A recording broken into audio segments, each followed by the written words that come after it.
souvent la question me revient, comment fait le chien pour rechercher? Le chien au départ, il faut qu'on lui donne envie de travailler au moyen d'une récompense avec quelqu'un étranger au maître. Et on va le mettre en place quelque chose, une petite motivation, un jeu, comme un jeu au départ. Après ça va être un conditionnement tout le long de sa formation. La formation qui dure 2 ans. Donc en règle générale on commence à voir les chiens à partir de 4 mois, 4-5 mois, 6 mois, on peut aller jusqu'à 7-8 mois. Après on met en place en fonction des exercices, en fonction du conditionnement, en fonction de ce que le chien a déjà vécu avant d'arriver, en fonction aussi où le chien vit, parce qu'il est bien évident qu'un chien de secours, entre guillemets, c'est un chien de travail, c'est pas un chien qu'on peut avoir à la maison, promotion canapé, et puis voilà, le chien il a besoin d'avoir des règles de conduite, une hygiène de vie, voilà. Donc le chien ici qui sort de sa caisse, de son chenil ou de son endroit prévu à la maison, c'est soit pour faire pipi caca, soit pour aller travailler, soit pour faire de l'entraînement physique, soit pour faire du franchissement, enfin des obstacles, des choses comme ça. Voilà, le chien il a besoin d'un cadre d'ordre en fait. Voilà. Donc là, on est quasiment à la phase de départ. C'est-à-dire que les chiens sont au moyen du petit objet qu'on voit qui s'appelle un boudin. Donc c'est un objet où le chien va mordre dedans pour s'amuser avec son maître. On va profiter des qualités naturelles et instinctives du chien, qui est le mordant, pour justement développer l'intérêt au jeu. Voilà. Il faut s'apercevoir, à partir du moment où ils ont mordu, voilà, il n'y a pas spécialement d'agressivité, et d'ailleurs on n'en veut pas. On a des chiens qui ont des forts caractères, de forts tempéraments, ce qui va nous permettre après par la suite d'avoir des chiens qui vont être autonomes. Le chien travaille pour lui, il ne travaille pas pour faire plaisir à son maître. On n'a pas de chien dit lassie, chien fidèle. Le chien il travaille pour lui. Ce qu'il y a au bout, c'est sa victime qui est cachée avec sa récompense, avec qui il va pouvoir jouer. Voilà. Voilà.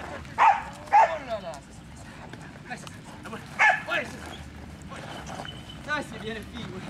Donc voilà, les deux chiens, ils ont à peu près 5 entraînements. Hein. Là, on va passer, je reprendrai tout à l'heure. Donc là, on est en motivation hors vue, c'est-à-dire la différence de tout à l'heure.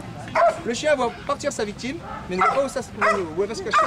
Donc là, par contre, ce qui va se passer, c'est que le chien va mettre en route son appareil olfactif.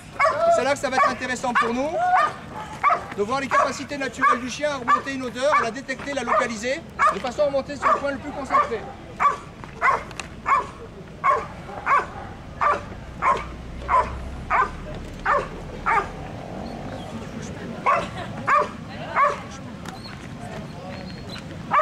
C'est plus du visuel, hein, c'est vraiment pas...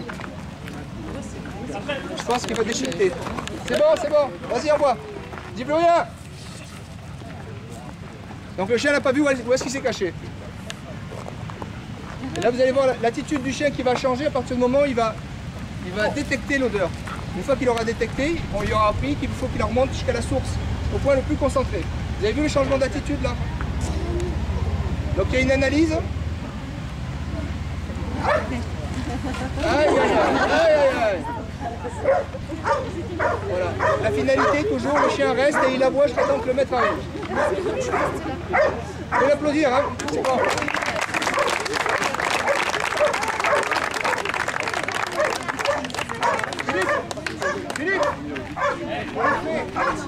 Philippe, il a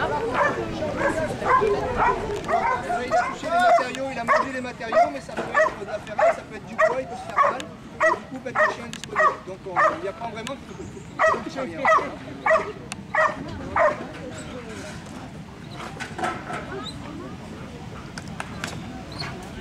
Allez, c'est bon.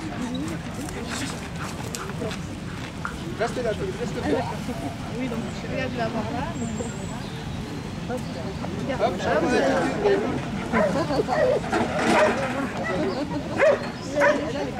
Là, par contre, il n'a pas pu mordre. Hein. Donc là, on va avoir besoin d'avoir des chiens courageux, dans le sens où, vous avez entendu les totes qui font du bruit, ça bouge dans tous les sens. Il peut très bien se passer pendant la recherche sur un effondrement. Il y a des gens qui travaillent, il y a les marteaux-piqueurs pour les dalles, il y a les disqueuses, il y a du bruit. Donc les chiens tout petits, on leur met un petit peu toutes les conditions, de façon que ça soit ancré chez eux, et qu'après ils passent outre, ce sont des choses qui seront déjà connues et vues, et après ils passent outre pour uniquement s'occuper du travail. Et là il a sauvé la journée. Et au niveau de la recherche, un chien peut travailler combien d'heures d'affilée comme ça? Alors ça dépend. Recherche en montagne qui prend du temps. Ça dépend de la météo. plus il fait chaud, plus il s'essouffle vite. Ça va dépendre de la nature du terrain, parce que alors là c'est plat, il peut gambader, mais un terrain bosselé, un terrain avec des gros rochers, il faut crapahuter, il faut redescendre, il va plus vite se fatiguer, bien sûr c'est comme nous. Hein. Donc quand on travaille sur un flanc de montagne avec des gros rochers, c'est sûr quand le chien va monter, descendre, et moi je donnerais 30 minutes, 40 minutes de travail. Par contre sur un terrain plat comme ça, il peut très bien travailler 1 heure le chien. Voilà. Et plus il fait frais, moins il va se fatiguer. C'est vrai que là la chaleur... Donc ça dépend, ça a des conditions météo, le relief.